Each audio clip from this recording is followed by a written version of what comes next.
समाजवादी चिंतक विचारक कर्पूरी ठाकुर भारत रत्न, आज उनकी 101वीं जयंती है।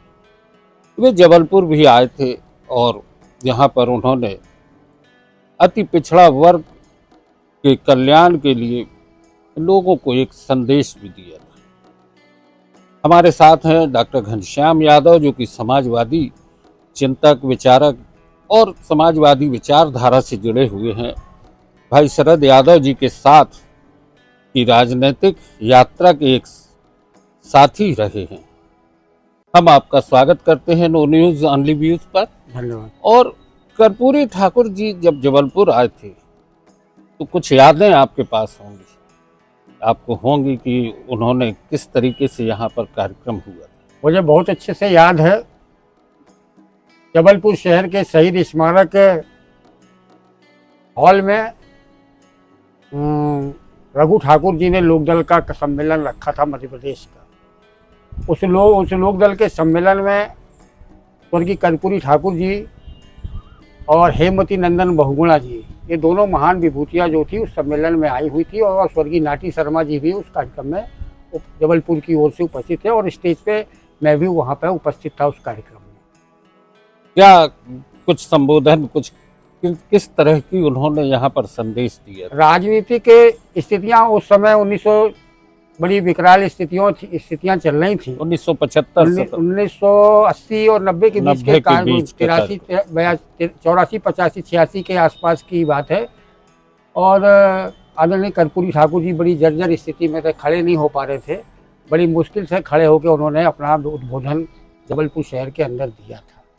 और क्या दिया था उतना याद नहीं मुझे, लेकिन मैं उस कार्यक्रम में अवश्य था। हेमवती नंदन बहुगुणा जी और कर्पूरी जी जबलपुर में आए हुए थे। उन्होंने जिस तरीके से पिछड़ा वर्ग के उत्थान की बातें कही हैं और उन्होंने कहा है संगठित समाज एक बड़ी ताकत बन सकता है, अति पिछड़ा वर्ग, और इनको उन्होंने ये शिक्षा के क्षेत्र में आगे बढ़ने की प्रेरणा भी दी थी। जिस तरीके से वो काम करते थे, उनकी राजनीतिक यात्रा एक आज के नेताओं से कुछ अलग थी। कर्पूरी जैसा नाम है, कर्पूरी कर और पूरी, मतलब कार्य को पूर्ण करने वाला। बहुत कम ऐसे होते हैं जिनका नाम के साथ में उसका काम भी जुड़ा होता है। कर्पूरी ठाकुर ऐसी उन्हीं विभूतियों में से थे। जिला समस्तीपुर बिहार, समस्तीपुर नाम से भी जैसा प्रसिद्ध हुआ कि समस्तीपुर और समअस्थि और पूरा कर, मतलब समाजवाद का एक ऐसा चेहरा जो बड़े निम्न घराने में, बहुत छोटे से आय वाले घराने में, एक सामाजिक व्यवस्था के अनुसार कार्य करने वाले परिवार में पैदा होने के बाद अपनी शिक्षा ग्रहण करते हैं। और ग्रहण करने के बाद पटना से लेके और दिल्ली तक पूरे समूचे देश की राजनीति का, सामाजिक न्याय और समाजवादी राजनीति के ध्रुव बनते हैं। डॉक्टर राम मनोहर लोहिया और जेपी के सानिध्य में उनके विचारों को आगे बढ़ाने का काम जो है वो कर्पूरी ठाकुर जी ने किया। कर्पूरी ठाकुर जी ने उस समय सामंतवादी जो सोच थी, जो एक वर्णवादी, जातिवादी, कट्टरवादी व्यवस्था बिहार के अंदर और समूचे देश के अंदर थी, उसके खिलाफ लड़ने का काम किया। क्योंकि उन्होंने अपने बाल्यकाल के जीवन में उसको झेलने का काम किया था। एक घटना बड़ी विषम, जब उनका बेटा कर्पूरी ठाकुर जी जब मैट्रिक पास होते हैं और गरीब घराने के रहते हो, आगे की पढ़ाई के लिए उनके पिताजी एक सामंत राय, उस समय के जो भूमिहार तबके का व्यक्ति होता है, उसके दरवाजे ले जाते हैं कि मेरा बेटा जो है वो मैट्रिक पास हो गया, आगे की पढ़ाई कराना है, कुछ मदद कर दो। तो वो भूमिहार जो है कुर्सी पर बैठकर अपना पाँव आगे बढ़ाता है। वो कहता है कि पढ़ाई लिखाई नहीं, फिर मेरा पाँव दबाओ, तुम्हारा जन्म जो है वो पाँव दबाने के लिए हुआ है। इस बात की ठेस जब कर्पूरी ठाकुर जी के दिलों में लगी, कर्पूरी जी ने वहीं से अपना रास्ता तय किया सामाजिक न्याय का और गरीब उस तबके के व्यक्ति का, जिसे हक और अधिकारों से लंबे समय से वंचित करके रखा गया था, उसमें धारा में लड़ते हुए और बिहार के उप मुख्यमंत्री बने। और उप मुख्यमंत्री के बाद मुख्यमंत्री बने। और जब मुख्यमंत्री बने तो उन्होंने अपने परिवारवाद को भी दूर रखा। कर्पूरी जी एक ऐसे नेता थे उस समय के जिन्होंने अपने परिवार को भी राज सत्ता के नज़दीक आने नहीं दिया।